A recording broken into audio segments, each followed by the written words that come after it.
Okay, ji, welcome back. And we were talking about specialized combination plans.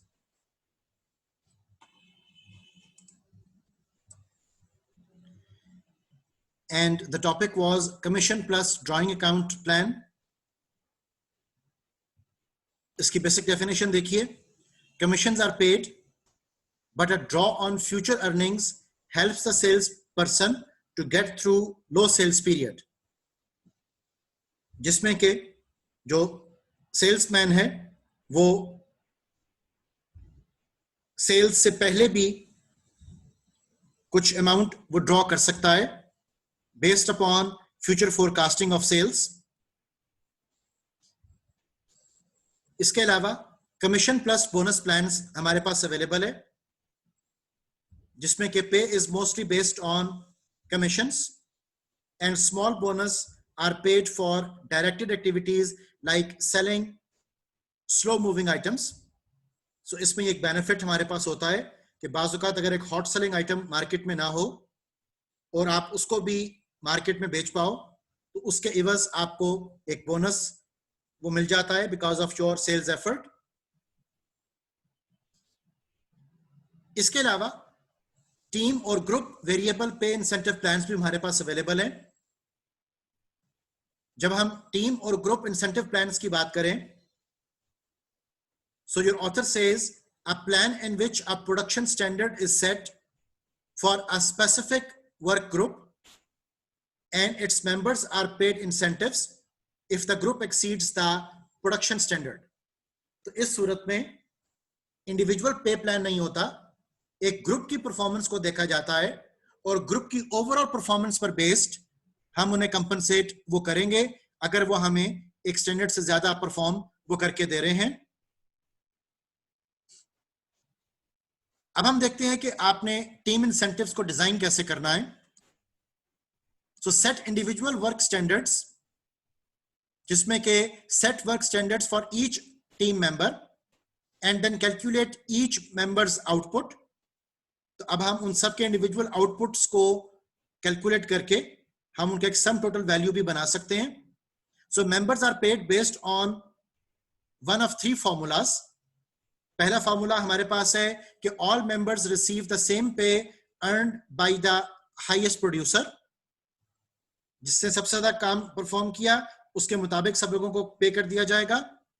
दूसरे तरीकेकार है all members receive the same pay earned by the lowest producer.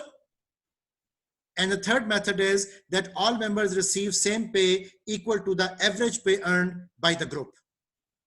So ये तीन तरीकेकार हैं जिन तरीकेकार से हम एक टीम बेस्ड इंसेंटिव प्लान अपना डिजाइन वो कर सकते हैं. नो डाउट इसमें डिफरेंट तरह के रीइंफोर्समेंट इन्वॉल्व है जिस रीइंफोर्समेंट से एक ग्रुप के मेंबर लोगों को ट्रिगर मिलता है कि उनको ज्यादा से ज्यादा परफॉर्म वो करना चाहिए. अब आपका ऑथर कहता है कि use an engineered production standard based on the output of the group as a whole. इसका मतलब क्या होगा कि all members receive the same pay based on the piece rate for the group's job and this would obviously include group incentive can use the piece rate or standard hour plan but the latter is more prevalent. ठीक है कि जिसमें are plan जो है वो ज्यादा industry के साथ रिलेटेड वो हमें परफॉर्मेंस के हवाले से तरीकेकार अवेलेबल है. So you have to tie rewards to goals based on an overall standard of group performance. तो ऑब्वियसली ऑर्गेनाइजेशन का जो मेन मकसद है वो अपने गोल्स को अचीव करना है, अपने लॉन्ग टर्म सर्वाइवल और अबव एवरेज रिटर्न को इंश्योर करना है, अपनी गुडविल को मार्केट में बढ़ाना मकसद होता है, अपने स्ट्रेटेजिक एंड फाइनेंशियल ऑब्जेक्टिव्स को हमने ओवरऑल मीट करना होता है. So if the firm reaches it's goal the employees share in the percentage of the improvement वो ऑब्वियसली उसको मिलेगा और उससे आप जो लेबर कॉस्ट है उसको भी कम से कम वो कर पाओगे. The next topic we have is organisation wide variable pay plans. जब हम organisation wide variable pay plans की बात करते हैं तो उसमें we have profit sharing plans जिसमें के cash plans, Lincoln incentive plan in terms of American context and deferred profit sharing plan, ये हमारे पास डिफरेंट तरह के तरीकेकार वो अवेलेबल हैं। अब इनको हम वन बाय वन देखते हैं। प्रॉफिट शेयरिंग प्लान्स में सबसे पहले है कैश प्लान्स, जिसमें के employees receive cash shares of the firms profit at regular intervals. जिसके बरक्स अगर हम अमेरिकन सोसाइटी की बात करें तो लिंकन इंसेंटिव प्लान या लिंकन इंसेंटिव सिस्टम हमारे पास एक ऑप्शन आती है जिसमें के profits are distributed to employees based on their individual merit rating, and then there can be deferred profit sharing plans, जिसके तहत a predetermined portion of profits is placed in each employee's account under the trustee's supervision. So ये तीन तरीकेकार आपकी book share कर रही है related to profit sharing plans when you talk about organization wide variable pay plans, जिसमें के तमाम employees के लिए यकसा एक सहूलत जो है वो मुयस्सर की जाएगी। इसके अलावा एक और बड़ा पॉपुलर तरीकेकार है organisation wide variable pay plans का, and that is known as employee stock ownership plan, जिसमें के हम एम्प्लॉइज को कंपनी के शेयर्स वो ऑफर करते हैं और एम्प्लॉइज कंपनी के शेयर्स को हासिल करके जाहिर है कि अपनी ओनरशिप विद ऑर्गेनाइजेशन भी डेवलप करते हैं, और फिर उन शेयर्स के अगेंस्ट जो उनको डिविडेंड्स मिलने हैं, जो उनको economic value added, market value added के कंसर्न्स मिलने हैं, उन सब के तहत भी वो अपनी वेल्थ को मैक्सिमाइज वो कर सकते हैं। So when we talk about employee stock ownership plan, so that is the corporation annually contributed. A corporation annually contributes its own stock or cash with a limit of 15% of compensation to be used to purchase the stock to a trust established for the employees. तो employees जो हैं वो एक percentage of their income stock option की तरफ भी वो जा सकते हैं। So the trust holds the stock in individual employee accounts and distributes it to employees upon separation from the firm if the employee has worked long enough to earn ownership of the stock. So ये हमारे पास तरीकेकार होगा जिसके तहत employee stock option हासिल वो कर सकते हैं। इसके अलावा एक और हमारे पास बड़ा पॉपुलर तरीकेकार है, and that is gain sharing plans. Gain sharing plans में वो कहता है कि an incentive plan that engages many or all employees in a common effort to achieve a company's productivity objectives. So obviously जितनी organization को overall profit sharing और gain sharing होगी, gain हासिल होगा, प्रॉफिट हासिल होगा, उसके मुताबिक ही वो शेयरिंग अपने एम्प्लॉइज के साथ वो करेंगे। So cost savings gains are shared among employees and the company. तो हर किसी की कोशिश फिर इसमें यही होती है कि ऑर्गेनाइजेशन को ज्यादा से ज्यादा बेनिफिट जो है वो मिल सके, कॉस्ट कम से कम हो और रिटर्न्स एंड रेवेन्यूज वो ज्यादा से ज्यादा हो। The next topic we have is at risk variable pay plans, जिसके बारे में आपका ऑथर लिखता है कि at risk variable pay plans that put some portion of the employees weekly pay at risk. इसके तहत if employees meet or exceed their goals they earn incentives, and if they fail to meet their goals they forego some of the pay they would normally have earned. तो दो हमारे पास aspects आ गए, एक अगर तो वो अर्न कर रहे हैं, प्रॉपर वर्क कर रहे हैं, प्रोडक्टिविटी शो कर रहे हैं, ऑर्गेनाइजेशन की परफॉर्मेंस में कंट्रीब्यूट कर रहे हैं, तो उनको इंसेंटिव्स मिलेंगे। लेकिन अगर उनके गोल्स मीट नहीं हुए तो maybe they have to lose the portion of their pay as well. The next topic we have is short term incentives for managers and executives. इसमें as per the theory annual bonuses वो दिए जा सकते हैं। So annual bonuses के case में plans that are designed to motivate short-term performance of managers and are tied to company profitability. अगर company की प्रॉफिटेबिलिटी किसी क्वार्टर में बेहतर आ रही है तो ऑब्वियसली उस क्वार्टर के हवाले से भी, ऑर्गेनाइजेशन की ओवरऑल परफॉर्मेंस के हवाले से भी मैनेजर्स को, एम्प्लॉइज को वो एनुअल बोनसेस वो दिए जा सकते हैं। सो एलिजिबिलिटी बेसिस इसके क्या हो सकते हैं? It can be job level, base salary and impact on the profitability.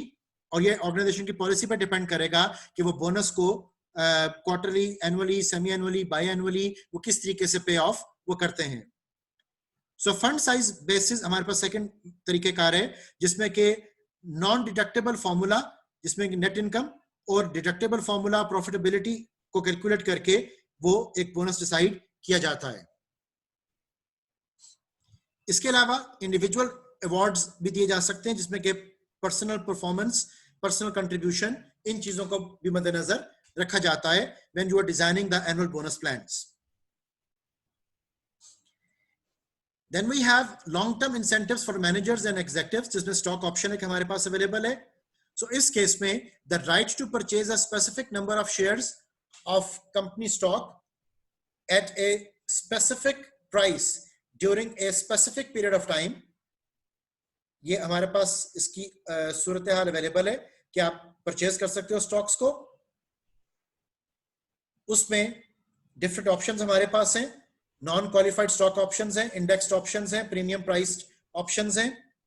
So different हवालों से, डिफरेंट ऑर्गेनाइजेशनल पॉलिसीज के मुताबिक, डिफरेंट रीजन्स में जहां पर ऑर्गेनाइजेशंस ऑपरेट कर रही होंगी, वहां के सिक्योरिटीज एंड एक्सचेंज कमीशन के असूलों के मुताबिक, कॉर्पोरेट गवर्नेंस के असूलों के मुताबिक हमारे पास ये सारी ऑप्शंस जो हैं वो अवेलेबल वो होती हैं। So options have no value or go underwater if the price of the stock drops below the options strike price, the option stock purchase price. So आपको इसमें रिस्क भी अवेलेबल होगा कि जिसमें अगर आपकी प्राइस ऑफ स्टॉक ड्रॉप कर जाती है तो उस सूरत में आपकी जो वेल्थ मैक्सिमाइजेशन थी वो उस तरीके से पॉसिबल नहीं हो पाएगी। इसके अलावा जो हमारे पास और तरीकेकार हो सकते हैं long term incentives for managers and executives को पे करने के लिए, they may include key employee programs, stock appreciation rights, performance achievement plan, restricted stock plans, phantom stock plans। तो डिफरेंट तरह की ऑप्शंस डिफरेंट जगहों पर वो अवेलेबल हैं। Same is the case with performance plans, and those performance plans are plans whose payments or value is contingent on financial performance measured against objectives set at the start of a multi-year period. So that is what we call performance plan. एक बात यहां पर याद रखिएगा कि introduction to HR के course के तहत आपको सिर्फ इन एक्सप्रेशंस का पता होना चाहिए, इसकी डिटेल कैलकुलेशंस एंड इंप्लीकेशंस वो आप अपने एडवांस लेवल कोर्सेज में वो गो थ्रू करोगे।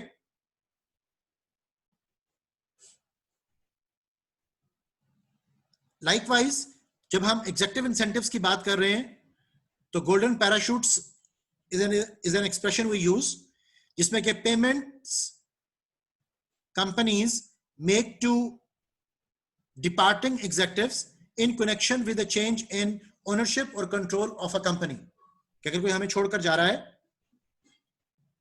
तो उस सूरत में आप उसको एक गोल्डन पैराशूट ऑप्शन वो ऑफर करते हो सो दैट वो अपनी सस्टेनेबिलिटी को मेंटेन वो कर सके। Then there is guaranteed loans to directors, and obviously इन तमाम एक्सप्रेशंस को यूज करने से पहले आपको ऑर्गेनाइजेशन की पॉलिसी, कॉर्पोरेट गवर्नेंस के कवानीन, इन सब को बड़ा टेक्निकली गो थ्रू वो करना होता है। तो यहां पर अगर हम बात कर रहे हैं गारंटीड लोन्स टू डायरेक्टर्स की, तो उस सूरत में loans provided to buy company stock and a highly risky and now frowned upon practice, जिसको कि बहुत ज्यादा पसंद वो बाजुकात नहीं किया जाता है, because sometimes इन ऑप्शन से जो शेयर होल्डर के राइट्स हैं वो इफेक्ट हो जाते हैं और एजेंसी थ्योरी और एजेंसी प्रॉब्लम वो अकर करती है। Therefore याद रखिएगा कि at the corporate level when you are operating तो आपको बहुत technically securities and exchange commission के असूल ज़वाबित, कॉर्पोरेट गवर्नेंस के कवानीन, ऑर्गेनाइजेशन की पॉलिसी, इन तमाम चीजों को वो गो थ्रू वो करना होगा। तब जाकर आप डिसाइड करते हो कि आपने अपने लोगों को किस तरीके से कंपनसेट करना है और किस तरीके से इंसेंटिव्स वो प्रोवाइड करने हैं। अब अगर हमने एग्जीक्यूटिव कंपनसेशन प्लान डिजाइन करना है तो उसके कुछ स्टेप्स और पॉइंट्स देख लीजिए।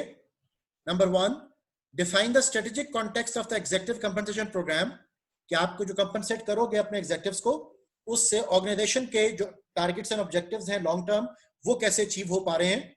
मिशन एंड विजन हमें क्या गाइड कर रहा है, ऑर्गेनाइजेशन की लॉन्ग टर्म पॉलिसी जो है वो किस तरीके से डेवलप की गई है। तो आपका जो ओवरऑल स्ट्रेटेजिक कॉन्टेक्स्ट होगा उसके कंसर्न में हमने एग्जीक्यूटिव कंपनसेशन प्रोग्राम को डिजाइन करना है। Shape each component of the package to focus the managers on achieving the firm's strategic goals. So organisation के जो स्ट्रेटेजिक गोल्स हैं उसके साथ एसोसिएटेड होगा सारा कुछ। Create a stock option plan to meet the needs of the executives and the company and its strategy. Check the executive compensation plan for compliance with all legal and regulatory requirements and for tax effectiveness. तो आपको बड़ा clearly देखना पड़ेगा कि आपके FBR के issues क्या हैं। अगेन मैं कोट कर रहा हूं, कॉर्पोरेट गवर्नेंस के कानून आपको बड़े क्लियरली विजुअलाइज करने पड़ेंगे कि आप किस किस हवाले से किन किन लोगों को क्या कंपनसेट वो कर सकते हो, कि कहीं पर भी शेयर होल्डर के जो राइट्स हैं वो इफेक्ट ना हो रहे हो। And then you have to install a process for reviewing and evaluating the executive compensation plan whether a major business change, whenever a major business change occurs. लिहाजा आपको बड़ा विजिलेंट रहना पड़ेगा अपने सारे प्लानिंग की डिजाइनिंग में, और इसमें approvals from the top management, compensation policy, corporate governance, regulatory authorities, so इन सब को हमें बड़ा केयरफुली एनालाइज करना पड़ता है और उसके मुताबिक फिर आप अपनी कंपनसेशंस को डिजाइन और डिसेमिनेट वो करते हो। Now why incentive plans fail, इसकी कुछ वजूहात हम देखते हैं। पहली वजह है कि performance pay cannot replace good management. Okay, so ये फर्स्ट हमारे पास रीजन आ गई कि आपकी जो परफॉर्मेंस पे है कि जो परफॉर्म कर रहा है उसी को कंपनसेट किया जाएगा, वो रिप्लेस नहीं कर सकता गुड मैनेजमेंट के कॉन्सेप्ट को, because many a times unavoidable circumstances भी इन्वॉल्व वो होते हैं। इसके अलावा यू गेट व्हाट यू पे फॉर, इसमें कोई एक्स्ट्रा इंसेंटिव, कोई इंटरनल ट्रिगर, कोई इंट्रिंसिक मोटिवेशन वो इन्वॉल्व नहीं की जा रही।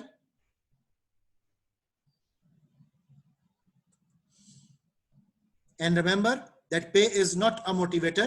पे को हम हाइजीन फैक्टर्स के तौर पर पिक करते हैं जो कि एक एक्सट्रिंसिक एलिमेंट है।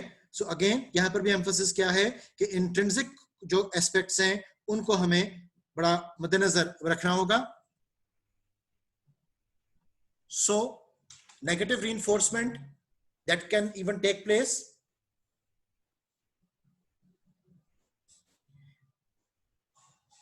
बाज़-औक़ात रिवॉर्ड्स अगर अप्रोप्रिएटली डिजाइन्ड एंड प्लान ना हो तो उससे इंटरपर्सनल जो रिलेशंस हैं वो भी आपके मुतासिर हो जाते हैं। And rewards can have unintended consequences if they are not properly designed, और अगर particularly वो needs के मुताबिक प्लान ना किए गए हों। रिवॉर्ड्स में अंडरमाइन रिस्पॉन्सिवनेस, और बाज़ लोगों का जो बिहेवियर है वो एक्सटिंक्शन की तरफ भी चला जाता है, जिसमें कि वो ये समझ लेते हैं कि अगर हम यहाँ पर परफॉर्म करें भी तो उसका कोई हमें बेनिफिट, डिजायर्ड बेनिफिट वो नहीं मिलता। और बाज़ रिवॉर्ड्स जो हैं वो सिर्फ एक्सट्रिंसिक फैक्टर्स के साथ एसोसिएटेड होते हैं, इंट्रिंसिक मोटिवेशन वो इग्नोर हो जाती है। अब हमने अगर इंप्लीमेंट करना है इफेक्टिव इंसेंटिव प्लान, तो इफेक्टिव इंसेंटिव प्लान में you have to ask to yourself, is effort clearly instrumental in obtaining the reward. जैसे हमने विक्टर वरोम के मॉडल में देखा था कि हमारे पास फर्स्ट लेवल था एक्सपेक्टेंसी, उसके बाद इंस्ट्रूमेंटेलिटी एंड देन बैलेंस। तो यहां पे वो बात कर रहा है कि क्या आपने एफर्ट को इंस्ट्रूमेंटल बनाया है इन ऑब्टेनिंग द रिवॉर्ड, और क्या जो रिवॉर्ड आप ऑफर करोगे वो डिजायरेबल भी है कि नहीं। इन तमाम चीजों को विजुअलाइज करना बहुत जरूरी है। So link the incentive with your strategy. अब आपको यह भी देखना है कि ऑर्गेनाइजेशन की हिकमत अमली है क्या, ऑर्गेनाइजेशन किस लाहे अमल को फॉलो करना चाहती है, उसके ऑब्जेक्टिव्स क्या हैं, फाइनेंशियल ऑब्जेक्टिव्स, स्ट्रेटेजिक ऑब्जेक्टिव्स, उसके मुताबिक उसने स्ट्रेटेजी क्या बनाई है, और उस स्ट्रेटेजी के साथ फिर आप एसोसिएट करोगे इंसेंटिव्स को। Make sure that effort and rewards are directly related. Make the plan easy for employees to understand. Set effective standards. View the standard as a contract with your employees. Get employee support for the plan. ये तमाम aspects हैं जिनको हमें follow करना है when we have to implement effective incentive plans. And use good measurement system. और merit भी अगर आप बनाएं तो उसके पैरामीटर्स बड़े विजिबल होने चाहिए, बड़े क्लियर होने चाहिए, और लोगों की परफॉर्मेंस को मेजर कैसे करना है इसका भी आपके पास प्रॉपर मैकेनिज्म होना चाहिए। दैट वाज द रीजन कि आपको जॉब डिस्क्रिप्शन को डिजाइन करते वक्त बारहा कहा गया था कि की रिजल्ट एरियाज, की परफॉर्मेंस एरियाज, की परफॉर्मेंस इंडिकेटर्स, इन तमाम चीजों को हम बड़ा टेक्निकली वो यूज करते हैं और फिर इनको मेजर करते हैं परफॉर्मेंस अप्रेजल के कॉन्टेक्स्ट में। So long term, emphasize long term as well as short term success. अब आपको लोगों को मोटिवेट करना है, एनकरेज करना है कि वो ऑर्गेनाइजेशन की ओवरऑल वेलबींग के बारे में सोचें, शॉर्ट टर्म गेम्स को भी मद्देनजर रखें और लॉन्ग टर्म ऑर्गेनाइजेशनल स्ट्रेटेजिक जो पोजीशन है उसको भी बेहतर से बेहतर करने की कोशिश वो करें। देयरफॉर चीजों को क्वांटिफाई करना, चीजों को मेजर करना, चीजों को एवेल्युएट करना, ये तमाम चीजें हमारे लिए बहुत जरूरी हैं, बिकॉज इसके बगैर ना आप परफॉर्मेंस स्टैंडर्ड्स अच्छे बना सकते हो, ना आप लोगों को appropriate compensation incentive plan provide कर सकोगे, और ना ही वो लोग मोटिवेट वहां पर हो पाएंगे। इसके अलावा याद रखिएगा कि adapt a comprehensive commitment oriented approach, जिससे कि ऑर्गेनाइजेशन के अंदर लोगों की एंगेजमेंट, लोगों की सेटिस्फेक्शन लेवल, ये सब चीजें बेहतर से बेहतर वो हो सके। अब कमिटमेंट बिल्ड करने के लिए कुछ एचआर एक्टिविटीज हैं। The first activity we have is clarifying and communicating the goals and mission of the organization. तो सब लोगों को वहां पे होने का मकसद वो क्लियर हो, सब लोगों को पता हो कि हम यहाँ पर किन मकासद के हसूल के लिए इकट्ठे हैं, ऑर्गेनाइजेशन के गोल्स वो किस तरह से डिफाइन किए गए हैं, और उन गोल्स की अचीवमेंट के लिए स्ट्रेटेजिक ऑप्शंस वो भी क्या पिक की गई हैं। गारंटियरिंग ऑर्गेनाइजेशनल जस्टिस, ये बात बहुत इंपॉर्टेंट है कि इक्विटी और जस्टिस इसको मेंटेन रखा जाए। आपकी डिस्ट्रीब्यूटिव जस्टिस, आपका प्रोसीजरल जस्टिस, आपका इंटरेक्शनिस्ट जस्टिस, जस्टिस के जितने भी हमारे पास एक्सप्रेशंस हैं उन सब के मुताबिक लोगों को कंपनसेट वो किया जाना चाहिए, और तमाम लोगों की परफॉर्मेंस को वैल्यूएट करने के लिए जो प्रोसीजर हम यूज करें वो प्रोसीजर भी आपका स्टैंडर्डाइज्ड वो होना चाहिए, ताकि कहीं पर भी फेवरेटिज्म, बायसनेस, प्रेजुडिस एटीट्यूड, इन चीजों की गुंजाइश वो ना हो। हम ह्यूरिस्टिक्स को अवॉइड वो कर सकें, जजमेंटल शॉर्टकट्स को अवॉइड वो कर सकें। The third step is creating a sense of community by emphasizing teamwork and encouraging employees to interact. So इस हवाले से भी लोगों को मिलजुल कर काम करने की आदत होनी चाहिए, टीम ओरिएंटेशन होनी चाहिए, जिससे कि आपके सिनर्जिस्टिक रिटर्न्स जो हैं वो अचीव हो सकें। Then supporting employees development by emphasizing promotion from within, developmental activities and career enhancing activities, इन तमाम चीजों को हमें बहुत टेक्निकली सोचना, परखना, देखना और अडॉप्ट करना है।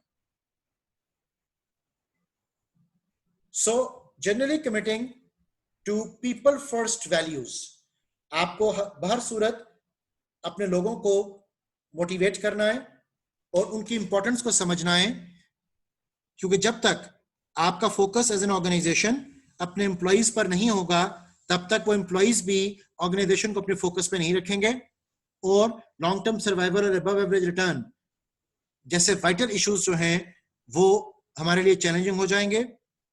Therefore people first is the thing you should be looking for. So that was all the discussion related to this chapter. इंशाल्लाह यहां से हम नेक्स्ट टाइम नेक्स्ट चैप्टर को शुरू करेंगे। अगर आपके क्वेश्चंस हो तो काइंडली व्हाट्सएप के ऊपर आप पूछ सकते हैं। जज़ाकल्लाह for today, see you next time.